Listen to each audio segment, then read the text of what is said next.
बिस्मिल्लाहिर्रहमानिर्रहीम। अस्सलाम वालेकुम। आज 2 मार्च है और दिन है हफ्ते का। आज पूरे पंजाब में इमरान खान साहब ने कॉल दे रखी थी, बल्कि सिर्फ पंजाब में नहीं बल्कि पूरे पाकिस्तान में, कि जो 8 फरवरी को तहरीक इंसाफ का मैंडेट चोरी किया गया है उसके ऊपर एहतजाज किया जाए। और आज मरीम नवाज साहिबा का पहला इम्तिहान था कि आज वो अपने जो सियासी मुखालफिन हैं उनके साथ क्या सलूक करती हैं, उनके सूबे में क्या मामलात होते हैं, और जो इस वक्त बड़े बड़े दावे कर रही हैं और इतनी सतही वैसे वो बातें कर रही हैं, उनको अभी तक पता नहीं चल रहा कि वो कौन सी बात करने वाली है, कौन सी बात करने वाली नहीं है। जिस खातून ने अपनी पार्टी को तबाह और बर्बाद किया, जिसने अपनी पार्टी को इस सतह पर वो ले आई हैं कि आज उस पार्टी का जो है वो वोटर जो है वो ढूंढने से नहीं मिलता, वो उनको आप वज़ीर आला पंजाब जो है वो फॉर्म 47 के मुताबिक बनवाया गया है। तो वो ज़ाहिर है वो ऐसी अजीबो गरीब ऊट पटांग बातें करेंगी कि जिससे उनको उनकी पार्टी को नुकसान होगा। अब देखें ना, कल उन्होंने इंतहाई अहमकाना बात की है, इंतहाई सतही और छोटी और नीच बात की है, जब वो ये कहती हैं कि जिसने हमें वोट नहीं भी दिया उनको भी रमज़ान पैकेज दिया जाए। मसला ये है कि आपके ये वालिद साहब का पैसा है, या आपके चाचे का पैसा है, या आपके भाई जो इश्तिहारी हैं, फरारी हैं, मफरूर हैं, भगोड़े हैं, पाकिस्तान के इदारों के जो मतलूब जो बाहर बैठे हुए हैं, उन्होंने आपके ज़ाती पैसे भेजे हैं। नहीं, आप किस बात से आप कह रही हैं कि उनको भी दिया जाए? जैसे आप बड़ा एहसान कर रही हैं, आपने रमज़ान पैकेज भीख में देना है, आप लोगों की गुर्बत का मजाक उड़ा रही हैं। थोड़ी सी बंदे के अंदर शर्म होनी चाहिए कि आप किस डगर पे चल पड़ी हैं। आपको अंदाज़ा नहीं है कि आपके अल्फाज गरीबों को किस तकलीफ़ से गुजारते हैं। मतलब मैं आपको बताऊं कि ये मैं अक्सर एक रास्ता है वहाँ से गुजरता हूँ, तो वहाँ यूटिलिटी स्टोर है, तो वहाँ पे लोग लंबी लंबी लाइनों में लगे हुए होते हैं चीज़ें लेने के लिए, आटा लेने के लिए। तो मैंने 1-2 बार बनाई थी वो बोल्ड टीवी पे रिपोर्ट करने के लिए मैंने वीडियोस बनाई थी, लेकिन बाद में मुझे एहसास हुआ कि यार हमें ये वीडियोस मतलब अगर हम बनाएं भी तो हमें लोगों के चेहरे ब्लर करने चाहिए, वो लोगों के चेहरे नजर ना आए, ताकि उनकी इज्जत नफ्स मजरू ना हो कि कौन गरीब लोग हैं बेचारे जो इस तरह लाइनों में लगे हुए हैं। फिर इसी तरह से मैं अब जब उस रास्ते से गुजरता हूँ, मैं उन लोगों को देखता भी नहीं हूँ। कई बार ऐसे होता है कि आप लोगों को देखें तो लोग नजरें नीचे कर लेते हैं, हो सकता है खुदा ना खास्ता कोई आपके जानने वाला भी वहां पे हो सकता है। तो मतलब इस हद तक हमें एहतियात बरतना चाहिए और ख्याल रखना चाहिए। मैं तो उन लोगों को देखना भी नहीं चाहिए जो लाइन में लगे हुए हैं। पता नहीं कौन कोई ऐसा जिसका बड़ा भरम है लेकिन वो मजबूर होकर लाइन में लगा हुआ है, और वो मोहतरमा फरमाती हैं उनको भी दो जिन्होंने हमें वोट नहीं दिया। भाई वोट तो आपको 80% पंजाब ने नहीं दिया, आपको 90% पंजाब ने वोट नहीं दिया। आप फॉर्म 47 के जरिए बनी हैं और आप बातें ऐसे कर रही हैं जैसे कोई बड़ी आप इलेक्शन जीत के आप वज़ीर आला पंजाब बनी हो। तो उनको थोड़ी सी एहसास करना चाहिए, गरीबों की गुर्बत का नाम मजाक उड़ाएं और ये भीख की तरह ना दें, जैसे उन्होंने उनके चाचा ने हरकत की थी कि उन्होंने उनके चाचा ने नहीं बल्कि ये उसके बाद पता नहीं उन्होंने की थी या उसके बाद ये मोहसिन नकवी वगैरह ने और इन सारों ने की थी, जब शहबाज शरीफ ने भी की थी, जब वज़ीर-ए-आज़म थे, हाँ उन्होंने भी की थी, कि उन्होंने वो ट्रक लगवा दिए, लाइनें, और कितने लोग बेचारे आटे की लाइनों में लग के और भगदड़ में उनकी जानें चली गई। तो इस तरह की सस्ती चीज़ें मत करें। अब पाकिस्तान बदल गया है, लोगों में शऊर आ गया है, आपकी इन सस्ती छोटी हरकतों से आपको कोई फ़ायदा नहीं होने वाला। तो इसलिए ये बड़ा अफसोसनाक था उनका और काबिल मज़म्मत उनका बयान था। और वैसे भी आज उन्होंने पंजाब में किया है, देखें एक तरफ अली अमीन गंडापुर है जो फॉर्म 45 वाला वज़ीर आला है। अली अमीन गंडापुर ने कल पहले खिताब में ऐलान किया कि केपी के पूरे में कोई हल्का खुलवाना है हम हाजिर हैं। अली अमीन गंडापुर ने कहा कि पूरे केपीके में जहां भी अपोजिशन एहतजाज करना चाहती है, रैली करना चाहती है, जलसा करना चाहती है, जुलूस करना चाहती है, एहतजाज करना चाहती है, हम उसको फैसिलिटेट करेंगे। आपने इमरान खान का भी रवैया देखा था, जब फजल रहमान साहब की जमात के लोग इधर आके बैठे हुए थे तो इमरान खान ने बाकायदा ट्वीट किया और ट्वीट करके कहा कि इन लोगों को डीसी इस्लामाबाद को कहा था कि बिस्तर दें, इनके लिए वॉशरूम्स बनाएं, इनको फैसिलिटेट करें। यह था इमरान खान का किरदार। और इनका किरदार देखें, गंदा किरदार, नीच किरदार, गलीज किरदार, कि आप जो है आज आपने पूरे पंजाब में जो जुल्म जबर फस्तायत जो फैलाई है, जो किया है, और वो एक खातून जिसको बड़ा, मैं आपको बताऊं कि वो जब आया तो पहले मेरा भी मैंने भी कहा कि चले मैं इनके लिए ट्वीट करता हूं उस खातून के लिए कि जिसने एक खातून को बाजार से जिस तरह से दरिंदों के दरमियान में से निकाला और बचाया उस खातून को। लेकिन फिर वही पुलिस ऑफिसर जब वहां खड़ी थी जहां पे वो दरिंदे उस खातून से माफ़ी मंगवा रहे थे और उससे उसका मसलक कह रहे थे कि बताओ, फिर मैंने कहा कि नहीं, ये इस काबिल नहीं है, ये इस लायक नहीं है कि इसके हक में ट्वीट किया जाए, क्योंकि इसको स्टैंड तो यहाँ पे भी लेना चाहिए था। असल तो स्टैंड यहाँ पे लेना चाहिए था, बजाय इसके कि वो मौलवी माफ़ी मांगते कि हमें गलत फहमी हुई है कि इसके कपड़ों के ऊपर जो हरूफ तहजी थे वो कुरान मजीद नहीं था, वो आयात नहीं थी, हमें गलत फहमी हुई, हम माफ़ी मांगते हैं। वो पुलिस ऑफिसर मोहतरमा जो है वो उस खातून से माफ़ी मंगवा रही है अपनी सुपरविजन में, तो कौन सी उसकी तारीफ बनती है जनाब? तारीफ तो किताब बनती थी कि वो इन मौलवियों को गिरफ्तार करती, सबसे पहले मैं उसकी तारीफ करता, पूरा पाकिस्तान उसकी तारीफ करता, पूरी दुनिया उसकी तारीफ करती। लेकिन वो खातून आज वो भी निकलवा के लोगों को गिरफ्तार करवा रही थी। तो ये बड़ी एक जो है वो अफसोसनाक था, आज शर्मनाक था जिस तरह के जुल्म। अब देखें, ये हैं रवैये। जब आप खौफ होता है आपके अंदर, जब आप कमज़ोर होते हैं, जब आप जाली हुक्मरान होते हैं, तो फिर आप यही होता है। मैडम चीफ मिनिस्टर, इनकी सुने आप, इनके जो इनकी कनीज़ाएँ, जिनको ये जो कोई पर्स उठा के फिर रही है, कोई उनके पहने हुए पुराने कपड़े पहन के फिर रही है, कोई उनके मोबाइल उठा के फिर रही है, कोई टिकटॉक बना रही है, कोई वीडियो बना रही है। जिस वज़ीर आला पंजाब, बल्कि मैं आज समी इब्राहिम साहब के पास बैठा था तो मैं उनसे पूछ रहा था, मैंने कहा आपने तो समी साहब को मैं कह रहा था कि हम तो सिर्फ जर्नलिज्म में नहीं थे, आपने तो देखा है बेनज़ीर भुट्टो साहबा का दौर, क्या वो भी इस तरह से होता था कि मैंने कपड़े कौन से पहनने हैं, फिर मैं जहाँ बैठी हूँ वो मेरी तस्वीर कैसे आ रही होगी, वीडियो कैसे? उन्होंने कहा नहीं बेनज़ीर ऐसे नहीं थी वो, बिल्कुल नहीं। तो ये तो जिस वज़ीर आला का पहला मसला हो कि टिकटॉक वीडियो का एंगल कहाँ से लेना है, कौन सा तस्वीर में पोज जो है वो लेना है तो वो बड़ा फिट आएगा, ड्रेसिंग किस तरह की होनी चाहिए, मेकअप किस तरह का होना चाहिए, ये ड्रामेबाजियाँ, अदाकारियाँ। वो कल किसी ने बड़ा अच्छा वो लिखा हुआ था कि भाई अगर स्क्रिप्ट के मुताबिक आगे सीन नहीं बन रहा तो स्क्रिप्ट ही चेंज कर लो। एक बच्चे को मोहतरमा मिल रही हैं और उसे बार बार कह रही है नहीं आपने रोना नहीं है, आपने रोना नहीं है, आपने रोना नहीं है, ओ रो रहा ही नहीं था। मतलब ये छोटी छोटी जो सस्ती शोहरत की चीज़ें हैं, इनसे काम नहीं चलेगा। आपको पंजाब में देना कोई रिलीफ लोगों को, अगर आपने देना रिलीफ, आप दें रिलीफ। कोई आप कहें कि हम अपने सारे बाहर की जो असासे जायदादें बेच के ला रहे हैं और यहाँ पे हम अपने ज़ाती जो है वो पैसों से हम लंगर खाने चलाएंगे। आपने तो लोगों के हेल्थ कार्ड बंद कर दिए सिर्फ इसलिए कि इमरान खान का वो प्रोजेक्ट था और फ़ायदा इमरान खान को होगा।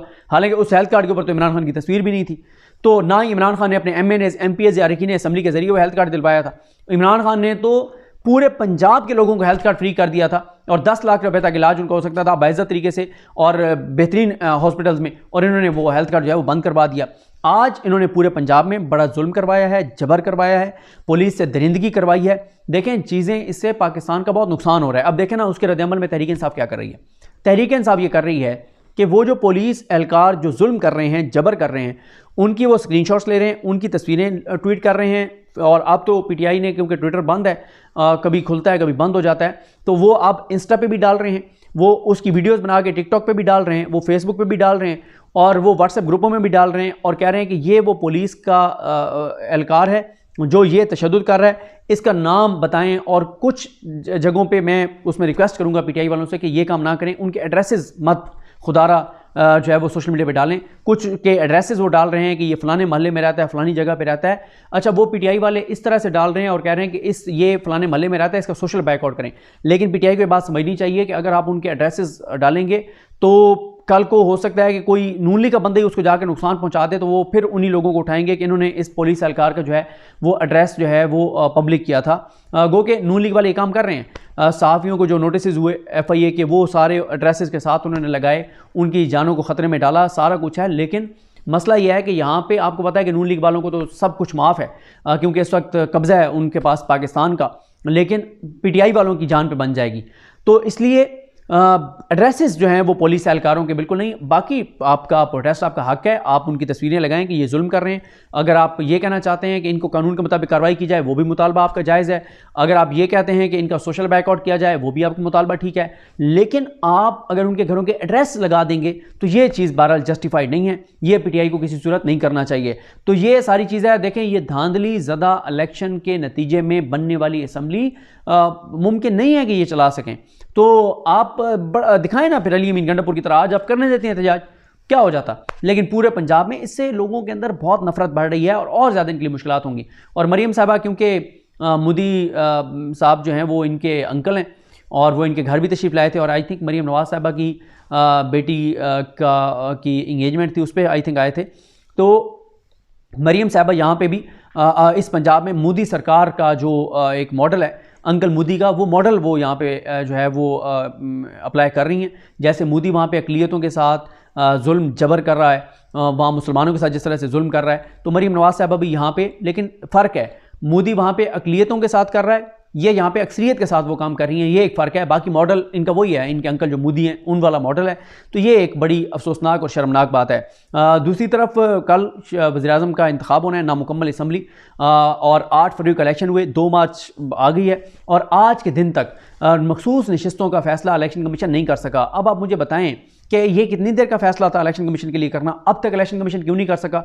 वाज़ेह तौर पर नज़र आ रहा है कि किसी वजह से चीज़ें रुकी हुई हैं, कुछ और शायद पीटीआई के साथ कोई डील करने की कोशिश की जा रही है कि कुछ चीज़ पीटीआई से मनवा के फिर उनको ये सीटें दी जाएँ, अगर वो बातें नहीं मानते तो उनको सीटें ना दी जाएँ। पीटीआई अब इस खौफ से आज़ाद हो गई है कि उनको सीटें नहीं मिलेंगी। वो कहते हैं कि हमारे जो 92-93 लोग पहुँच गए हैं वो इंटैक्ट हैं, वो इमरान खान के साथ हैं, वो ही काफ़ी हैं। वैसे तो अकेला शेर अफजल मरवती काफ़ी है, लेकिन खैर वो अब तो 92-93 हैं, तो इनको बखसूस नशिस्तें तो देनी पड़ेंगी, इनके पास इसके अलावा चारा नहीं है। इसके अलावा जो शहबाज शरीफ साहब ऐसे सोमवार को जो है वो हलफ उठाएंगे। और फिर दिलचस्प बात यह है कि मियाँ जावेद लतीफ़ कह रहे थे कि हुकूमत का बयानिया वही होगा जो नवाज शरीफ का बयानिया है। वो तासुर दे रहे हैं वोट को इज़्ज़त दो वाला, एंटी इस्टेब्लिशमेंट वाला। जब आपकी पार्टी की इतनी औकात है नहीं तो फिर बातें ना किया करें। औकात आपकी इतनी है नहीं कि आपकी पार्टी जो है वो कोई बात कर सके, तो फिर ये बात जो है वो आपको किसी सूरत नहीं करनी चाहिए। अब इस सारी सूरत हाल में अली अमीन गंडापुर ने तो इमरान खान का बयानिया दोहराया है, अली अमीन गंडापुर ने तो इमरान खान की सोच के मुताबिक चला है। अली अमीन गंडापुर ने तो वो बातें की हैं जो इमरान खान कहता है। उसने तो साइफर वाली बात पे भी बात की, उन्होंने साजिश पे भी बात की, 9 मई पे भी बात की, चीफ जस्टिस पे भी तनकीद की, चीफ इलेक्शन कमिश्नर से भी मुस्ताफ़ी होने का मुतालबा किया। उन्होंने तो ये सारी बातें की हैं। और यहाँ पे हम देखेंगे कैसे ये मोहतरम शहबाज शरीफ साहब वो बातें करते हैं जो नवाज शरीफ का बयानिया, और नवाज शरीफ का बयानिया तो अब वो नहीं है जो मियाँ जावेद लतीफ़ तासुर दे रहे हैं। नवाज शरीफ का बयानिया तो है कि लेट जाओ और बस जितना इतने अच्छे तरीके से लेटो कि लोग अश अश कर उठेंगे, कितना खूबसूरत ये बंदा लेटता है और इसकी पार्टी लेटती है। तो उसका उनका तो बयानिया लेटने का अगर है, हाँ वो बिल्कुल ठीक है। अगर लेटने वाले ही बात कर रहे हैं फिर ठीक है, लेकिन वो क्योंकि तासुर दे रहे हैं वो वाला पुराना बयानिया है, तो वो अब आपकी ना औकात है, ना आप कर सकते हैं और ना ही आप ये बातें करें। बाकी जो महंगाई है बुलंद तरीन सतह पर है।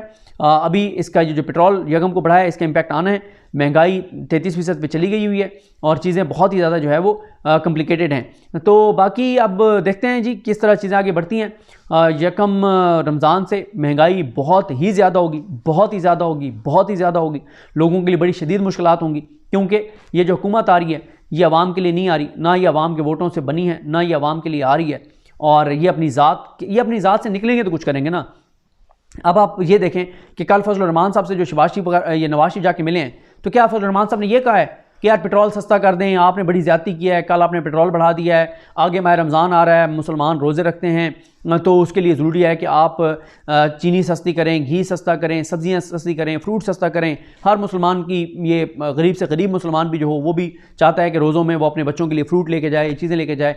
तो फजल रहमान साहब ने ये बातें तो नहीं की, ये तो उन्होंने नहीं कहा कि ये चीज़ें महंगी हो गई। उन्होंने तो ये शिकवा किया है कि बड़ी देर कर दी मेहरबान आते आते, उस वक्त आप आए जब आपने सब कुछ आपस में बांट लिया है। और मैं वो देख रहा था अचकज़ई साहब जो पीटीआई ने जिनको उम्मीदवार अपना सदर का नामज़द किया है, महमूद खान अचकज़ई गए बैठे थे मौलाना फजल रहमान साहब के पास। मैंने कहा ये उसी तरह से ही है मौलाना फजल रहमान साहब के पास अचकज़ई साहब का जाना कि जैसे कोई, क्योंकि आपको पता ना कि मौलाना साहब को सदर के ओहदे से बहुत ज़्यादा मोहब्बत है, क्योंकि वो बचपन से ही वो सदर पाकिस्तान बनना चाहते हैं। तो मैंने कहा कि ये तो ऐसे ही है कि जैसे कोई शख्स जो है वो किसी से बड़ी शदीद बचपन से मोहब्बत करता हो और बाद में उस जिससे वो मोहब्बत करता हो उसकी शादी कहीं और हो रही हो, और जिससे शादी हो रही हो वो उसके पास आके, जिसकी वो बचपन की मोहब्बत है उसके पास आके कहे कि तुम मेरे निकाह के तुमने जो है ना वो गवाह बनना है। मतलब ये क्या बात हुई? मौलाना साहब को आप कह रहे हैं कि सदर के लिए मुझे आपने वोट देना है। भाई मौलाना साहब तो बचपन से सदर पाकिस्तान बनना चाहते हैं, उनके आप जो है वो ज़ख्मों पे नमक छिड़कने गए हैं, आप उनको मज़ीद अज़ियत देने गए हैं, उनको आप बताने गए हैं कि वो जो आपकी मोहब्बत है ना, जो आप वो मैं लेने जा रहा हूँ आपकी मोहब्बत, और आप निकाह होंगे उस निकाह के। तो ये मौलाना साहब ने कहा वोट देना इतना आसान नहीं है। तो मौलाना साहब तो खुद सदर पाकिस्तान बनना चाहते थे, और उनको दुख ही यही है कि जो है वो नून लीग ने इतनी जो सीटें, एक तो वो मौलाना साहब के 3-4 शिकवे, एक यह है वो कहते हैं कि जहाँ पे जो है वो नून लीग के लिए आपने कोई 80 फॉर्म 47 चेंज किए हैं तो कोई 10 हमारे लिए और कर लेते, वहाँ 90 आप कर लेते। जहाँ आपने MQM के लिए, पीपल्स पार्टी के लिए इतना कुछ किया है, वहाँ हम मेरा क्या कसूर है? मौलाना साहब को तो यह है कि मेरा कसूर क्या है, मैंने ऐसा क्या कर दिया है कि मेरी सीटों पे आपने शफाफ इलेक्शन होने दिए, बाकी की तो आपने फॉर्म 47 चेंज करवा दिए, मेरे क्यों नहीं करवाए? ये उनका शिकवा है मौलाना साहब का। और इसके अलावा अब उनका शिकवा ये है कि गवर्नर भी आपने सारे बांट लिए हैं, हुकूमतें भी बांट ली हैं, वजारतें भी बांट ली हैं, अब आप मेरे पास क्या लेने आ गए? तो इसलिए मौलाना साहब को अगर बलूचिस्तान में ये दे देते हैं स्पीकरशिप मौलाना साहब की जमात को, इधर कोई 3-4 वजारतें दे देते हैं वफाक में, प्लस उनको जो है वो गवर्नर उनको KPK का मिल जाता है तो मौलाना साहब राज़ी हो जाएंगे, क्योंकि मौलाना साहब को असूल नज़रिए के ऊपर तो लड़ नहीं रहे जंग, क्योंकि अगर वो असूल के ऊपर लड़ रहे थे फिर तो उनको मियां नवाज शरीफ से मुलाकात ही नहीं करनी चाहिए थी, उनको नून लीग वालों से मुलाकातें ही नहीं करनी चाहिए थी कि भाई तुम किस हैसियत में आ रहे हो, तुम्हारा मैंडेट ही जाली है, तुम क्या मेरे पास आ रहे हो कि हमें जी आप वोट दें वज़ीर-ए-आज़म के लिए। भाई आपको तो कहना चाहिए था कि तुम्हारा तो मैंडेट है ही नहीं, ये जिसके लिए तुम वज़ीर-ए-आज़म को उम्मीदवार, मैं तो इस इलेक्शन को ही नहीं मानता, इसके नताइज को, तो मैं क्यों तुमसे इस मामले पर मुलाकात करूँ। लेकिन मसला ये है कि नून लीग भी मौलाना साहब को इसलिए साथ रखना चाहती है कि अभी हुकूमत भी दे दें, और कल को अगर किसी मौके पे एजिटेशन की दोबारा ज़रूरत पड़ती है, दोबारा वोट को इज्जत दो के ड्रामे के ऊपर चलने, तो फिर वो मदरसे के बच्चे और ये सारे चाहिए होंगे, तो इसलिए नून लीग ये सारा कुछ कर रही है, इससे ज़्यादा तो नहीं है। तो दूसरी चीज़ यह है कि परसों यानी कल इतवार है, परसों जो है वो इमरान खान साहब के साथ अली अमीन गंडापुर साहब की मुलाकात होनी है, वो बड़ी अहम मुलाकात होगी, क्योंकि काबीना का जो है वो फैसला अली अमीन गंडापुर साहब ने फैसला इमरान खान साहब से मिलकर करना है, और फिर ज़ाहिर है सेनेट का आगे इलेक्शन होने जा रहा है, KPK से हैं PTI की सीटें होंगी, तो वो भी PTI ने जो अली अमीन गंडापुर साहब जो हैं वो इमरान खान साहब के साथ ज़ाहिर है डिस्कस करेंगे कि कौन कौन जो है वो सेनेट में PTI की तरफ से होगा। तो ये चीज़ें हैं, बाकी 2-3 बड़ी अहम डेवलपमेंट्स हैं, उन पर हम नेक्स्ट वीडियो में बात करेंगे। मुझे अपनी दुआ में याद रखें। अलग हम सबका हमें नासरू, अल्लाह हाफ़िज़।